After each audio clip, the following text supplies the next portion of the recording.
오늘 우리에게 주신 하나님의 말씀 누가복음 17장 11절로 19절까지의 말씀입니다.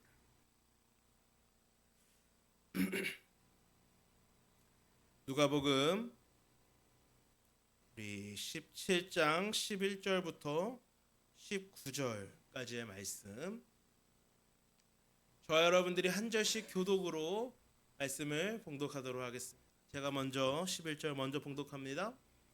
예수께서 예루살렘으로 가실 때에 사마리아와 갈릴리 사이로 지나가시다가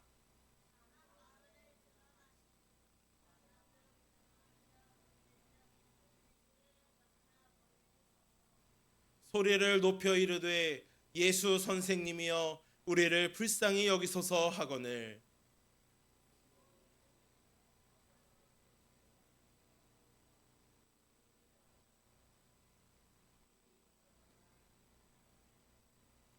그 중에 한 사람이 자기가 낳은 것을 보고 큰 소리로 하나님께 영광을 돌리며 돌아와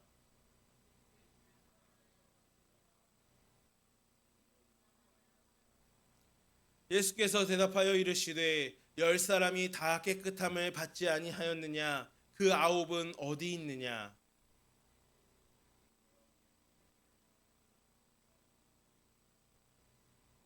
함께 있습니다.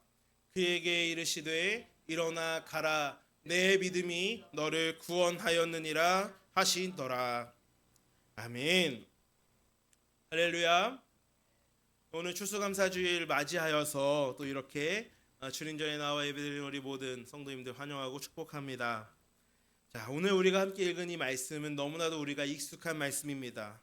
오늘 말씀의 내용은 이렇습니다. 예수님께서 전도 여행을 하시던 중에 나병에 걸린 10명의 사람을 만나게 됩니다. 성경에는 구약 신약 가릴 것 없이 이 나병 환자에 대한 이야기가 종종 나옵니다. 인류 역사에 있어서 이 나병이라고 하는 것이 굉장히 역사가 긴 오래된 병이기 때문입니다. 요즘은 이 한센병이라고 우리가 부르게 되는데 피부에 반점이 생기고 그게 짙어지면서 점점 피부가 골마지게 되고 썩게 됩니다. 눈썹이 빠지고 또 손가락과 발가락이 막 문드러 없어지고 코도 뭉개지게 됩니다. 의학이 발달되지 않았던 성서시대에 이 나병은 다른 피부병을 나병하고 이 다른 어떤 피부병들을 구별할 수가 없었기 때문에 이 나병만이 아니라 어떤 다른 피부병들도 나병으로 간주되기도 했습니다. 성경에 나오는 나병 환자들 중에는 요즘의 어떤 의학 기술이라고 한다면 쉽게 치료될 수 있는 그런 피부병 환자들도 아마 많이 있었을 거예요. 근데 이 나병으로 불린 병의 증상이 우리가 이 볼 때에도 시각적으로 혐오감을 줄 수도 있고 또 이게 전염성이 있었기 때문에 그들은 가정과 사회로부터 격리되게 되었습니다. 나병에 걸린 사람만이 아니라 종족 전체의 생존과 직결되는 문제이기 때문에 어쩔 수가 없었습니다. 오늘 선교 본문에 나오는 이 누가복음 17장에 나오는 나병 환자들도 평소에는요 마을로 들어올 수가 없었어요. 그들은요 먹을 게 필요할 때에만 어쩔 수 없이 잠깐 마을에 들어왔습니다. 그러면서 이 마을에 들어와서도 사람들하고 만나거나 접촉해서는 안 돼요.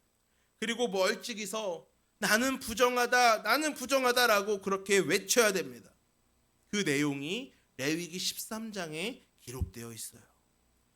그래서 오늘 이 12절 13절 말씀을 보니까 10명의 나병 환자들이 예수님을 만나 멀리 서서 외쳤다라고 그렇게 이야기합니다.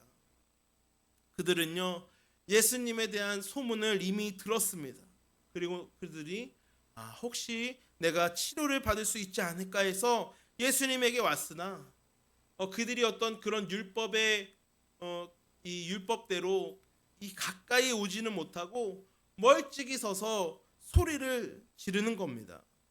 예수 선생님이여 우리를 불쌍히 여기소서.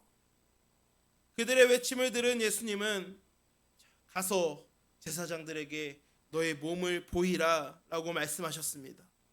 당시에는 나병 환자가 완치되었다라고 하는 사실은 반드시 제사장에게 확인을 받아야만 했어요.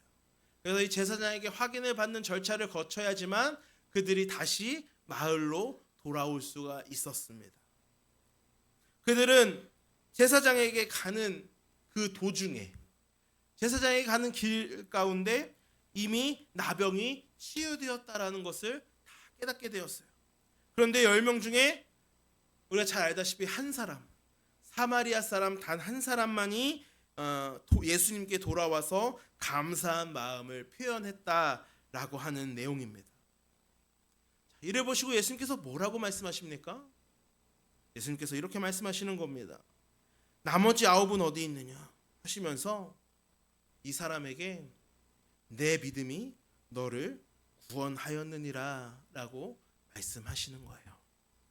이게 오늘 본문의 이 대체적인 줄거리입니다. 아주 간단한 내용이죠. 그런데 문제는 제사장에게 가는 길에 깨끗함을 받은 나병 환자는 10명 모두인데 하나님께 돌아와서 주님께 돌아와서 영광을 돌리고 발 앞에 엎드려서 감사를 드린 사람은 사마리아 사람 단 한 사람뿐이었다라고 하는 것이었죠. 자, 예수님은 돌아와서 감사의 예를 표하는 이 사마리아 사람을 보고 10사람 다 깨끗함을 받지 아니하였느냐? 나머지 그 9은 어디 있느냐? 이 이방인 외에 하나님께 영광을 돌리러 돌아온 자가 없느냐? 이렇게 말씀하시는 겁니다. 정말 이 9명이 어디로 간 것일까요? 본문에 따르면은 10명의 나병 환자들이 예수님의 처음 말씀처럼 제사장에게 가다가 중간에 병이 다 나았다라고 하는 사실을 알게 되었습니다. 그런데 10명 중에 한 사람만 예수님께 돌아왔습니다. 나머지 9명은요 그대로 제사장에게 아마 갔을지 모르겠어요.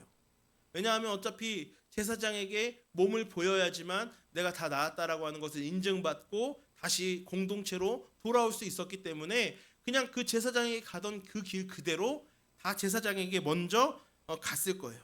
그래서 일단 제사장에게 가서 완치된 걸 확인한 뒤에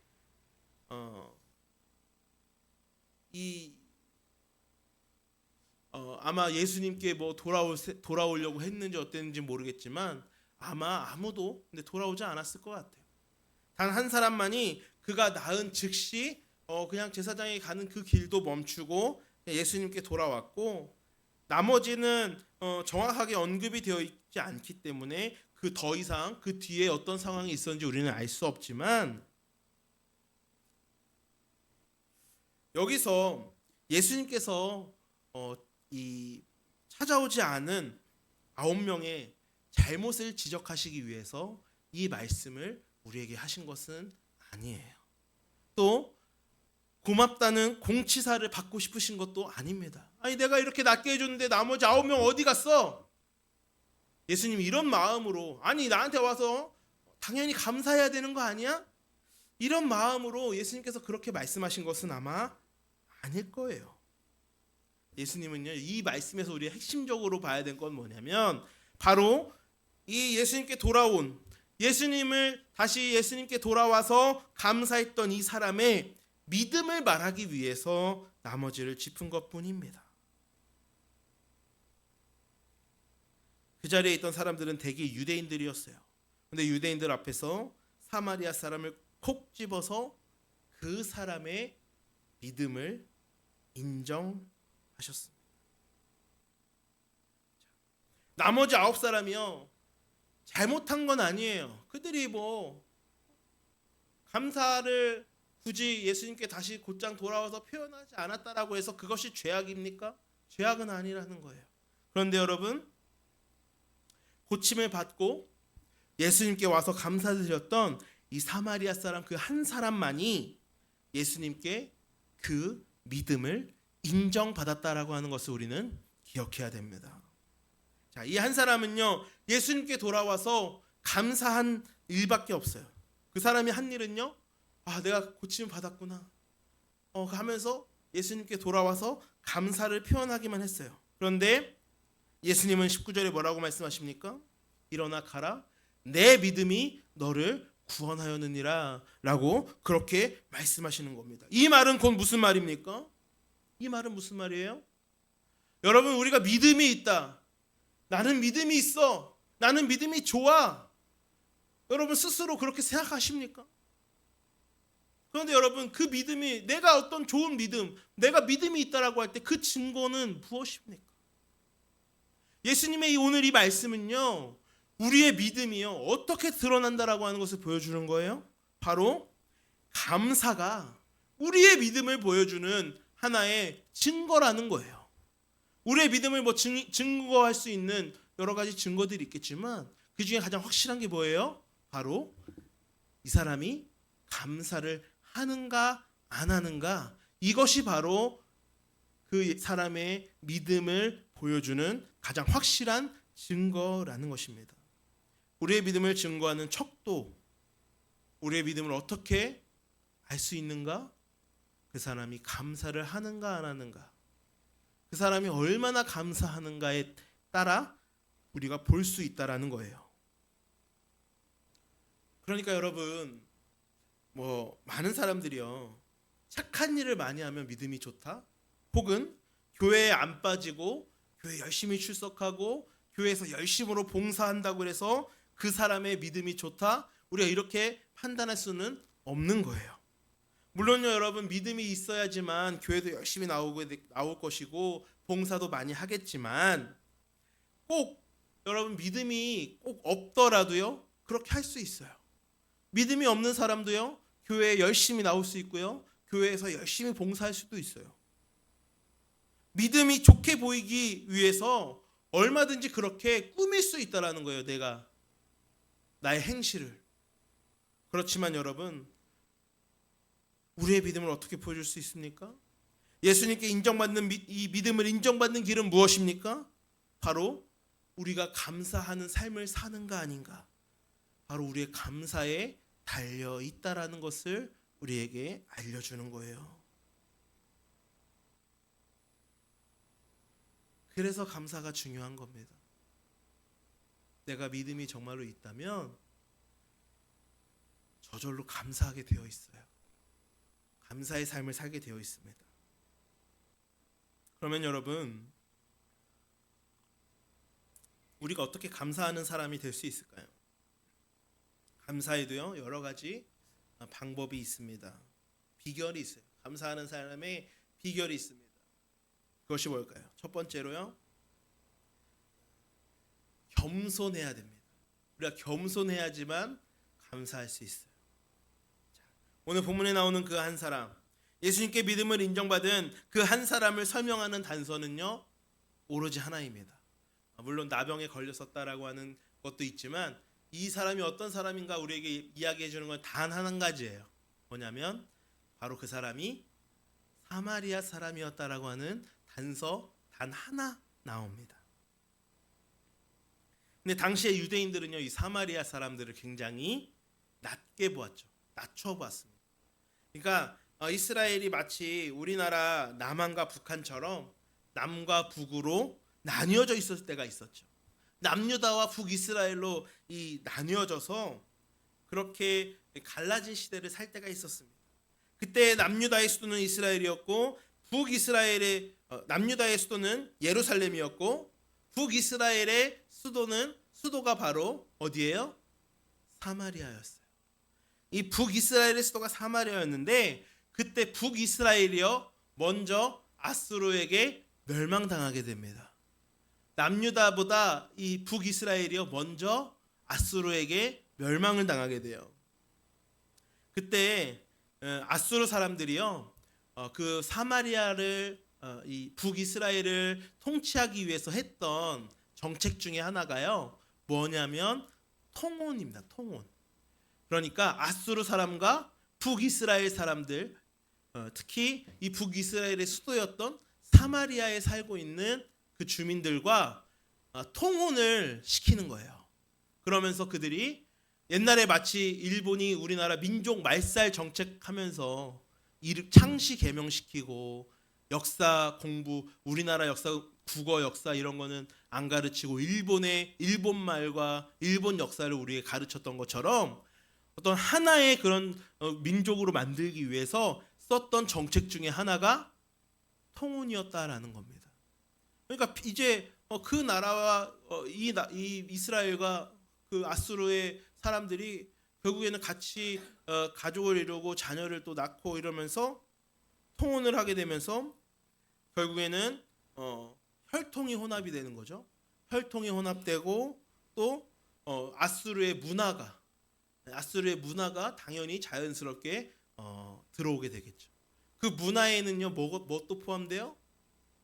그 아수르 이방 사람들의 이방 신들, 이방 종교, 그런 아수르 사람들의 그런 결혼도 시키고 사마리아 지역의 아수르 사람들이 막 이주하면서 살아가면서 결국에는 그렇게 혈통도 혼합되고 이방 종교도 혼합되었기 때문에 이 유대 사람들은요, 유대인들이 이 사마리아 사람들을요 결국에는 이방인처럼 취급하게 되는 거예요.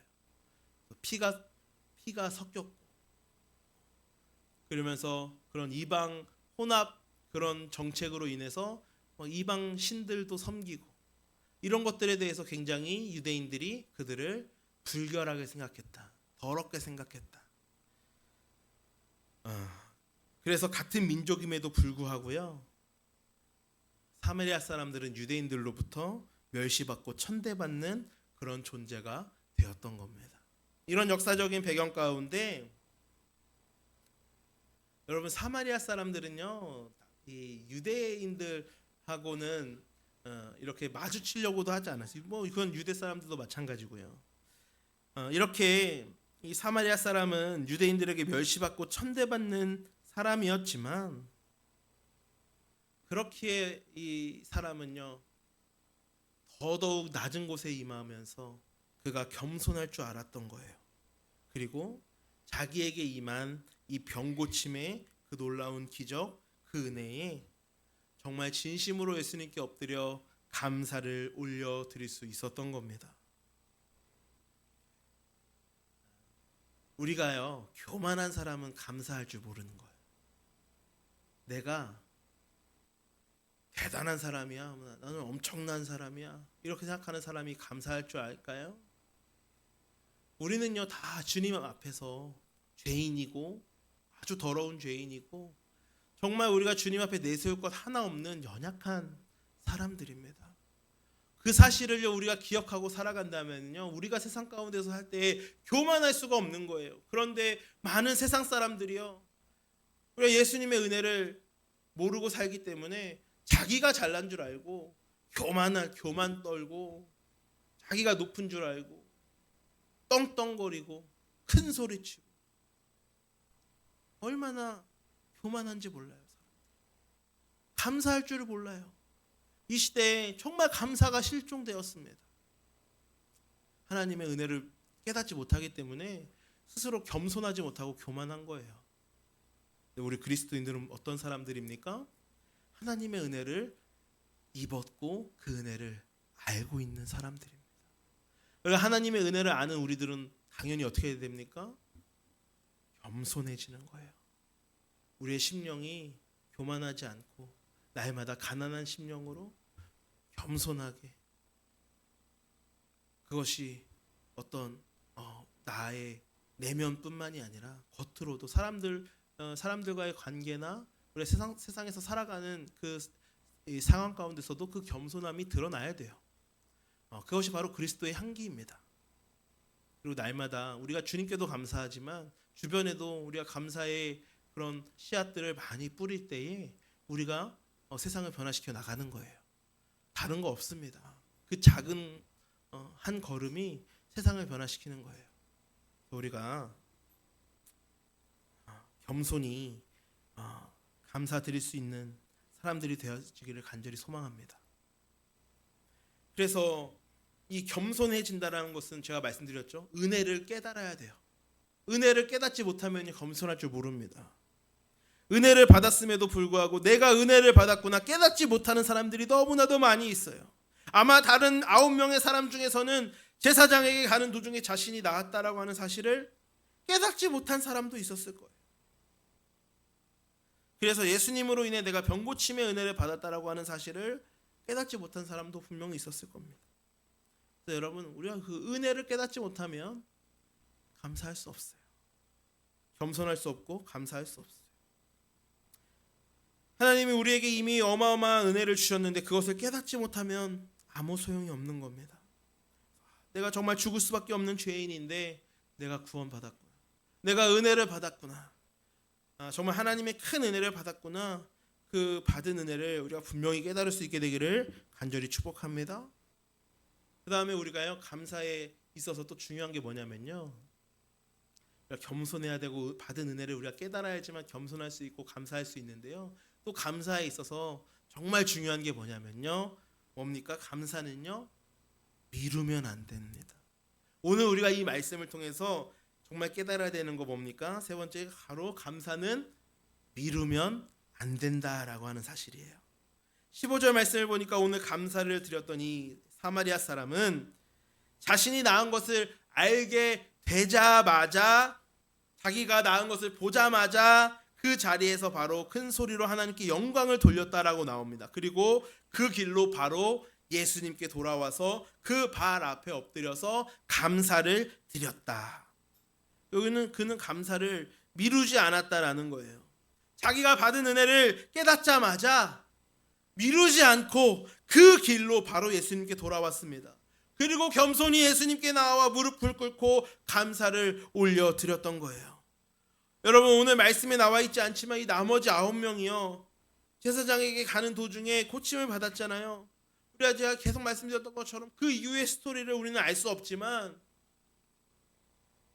분명한 것은요, 그 가운데 예수님께서 그들을 고쳐주셨음에도 불구하고 어쨌든 그 나머지 9명은 그 즉시로 예수님께 돌아와 감사하지 않았다라는 거죠. 이 한 사람과, 이 사마리아 사람 이 한 사람과 나머지 9명의 차이는 바로 거기에 있습니다. 즉시 받은 은혜가 깨달아진 즉시 감사를 드리느냐, 아니면 감사를 미루었느냐. 감사는 여러분 미루면 안 돼요. 여러분들이 은혜를 받았다면, 그 사실을 깨달았다면, 여러분 감사할 일이 있다면 미루지 말고 바로 감사하실 수 있는 우리 모든 성도님들 되시기를 간절히 축복합니다. 그것이 또한 더욱더 복을 받고 은혜를 받는 비결이에요. 그리고 여러분들의 믿음을 인정받는 비결입니다. 감사를 미루지 마세요. 미루다 보면 까먹게 되고 놓치게 되고 결국 그 복을 날리는 게 스스로가 날리는 거고, 예수님께 돌아와 바로 감사를 드렸던 이 사마리아 사람은 그 자리에서 그가 구원의 확신을 얻게 되잖아요. 네 믿음이 너를 구원하였다. 예수님께 이런 말을 들으면 얼마나 기쁘고 얼마나 감사하고 얼마나 정말 날아갈 듯 할까요? 그 기쁨을요, 나머지 9명이 그들도 누릴 수 있었지만 그들은 누리지 못했다라는 겁니다. 그 기쁨을. 감사의 사람이 되는 방법을 우리가 기억합시다. 겸손해야 되고 은혜를 깨달아야 됩니다. 그리고 은혜를 받은 즉시 미루지 말고 즉시 감사하는 인생. 그것이 우리가 예수님께 우리의 믿음을 인정받는 비결이 되는 것을 기억하시기를 바랍니다. 여러분, 지난주에도 제가 말씀드렸지만 하나님은 우리에게 정말 최고의 것을 주셨어요. 최고의 것을 주셨고 또한 앞으로도 우리에게 정말 최고의 것을 예비하고 계세요.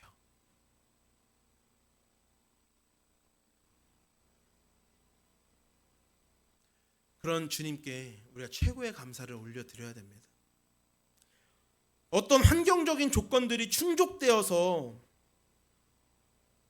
내가 만약에 좋은 회사에 취직하게 해주세요. 좋은 대학 들어가게 해주세요. 우리 자녀들 위해서 기도하시는 여러 부모들, 우리 자녀 좋은 대학 가게 해주세요. 좋은 직장 들어가게 해주세요. 기도하잖아요. 그런데 여러분, 어떤 내가 그런 환경적인 조건이 충족되어서 감사하는 것이 아니라 여러분 우리가 정말 그런 기준의 그 감사에만 머물러 있으면 정말 안 되는 거죠. 우리가 일이 잘 되지 않고 어떤 우리의 필요가 충족되지 않으면 감사를 하지 않아도 됩니까? 아니죠. 주님은 우리에게 범사에 감사하라고 말씀하시잖아요. 예수님은요, 이 땅에 병자들, 약자들, 그리고 죄인들을 부르시고 구원하시고자 오셨습니다. 죄로 인해 죽을 수밖에 없는 우리들이 예수님의 은혜로 죄 씻음을 받고 구원을 받았습니다. 이 사실을 믿는 사람들이 바로 범사에 감사할 수 있고, 우리가 그러한 감사의 사람이 되면 곧 그것은 예수님께 우리의 믿음을 인정받는 우리 믿음의 사람이 된다라는 거예요. 자, 여러분 우리 모두가 감사의 사람들이 되실 수 있기를 주님의 이름으로 축원합니다. 그래서 예수님께 인정받고 정말 예수님께서 기뻐하시는 그런 믿음의 사람들, 예수님께 그 믿음을 인정받고 네 믿음이 너를 구원하였다, 이 기쁨을 누리시는 우리 모든 성도님들 되시기를 주님의 이름으로 간절히 축원합니다. 기도하겠습니다. 사랑해 주님 감사합니다. 오늘 우리는 예수님께 그 믿음을 인정받았던 한 사람, 그 사마리아 사람의 이야기를 통하여서 우리도 그러한 감사의 사람이 되기를 결단하고자 합니다. 주님, 우리들도 정말 주님께 겸손하게 받은 은혜를 깨닫고 깨닫는 즉시 감사를 미루지 않고 감사하면서 예수님께 인정받는 믿음의 사람이 되기를 간절히 소망합니다. 주님, 우리가 우리의 삶 가운데 날마다 범사에 감사하라는 주님의 말씀에 순종하는 우리들이 되게 하시고, 우리 마음 가운데 결코 교만이 틈타지 않도록 늘 우리의 심령이 겸손해질 수 있도록 주님 받은 은혜를 늘 기억하는 우리들이 되게 하여 주옵소서. 우리 구주 예수 그리스도의 이름으로 간절히 기도드리옵나이다. 아멘.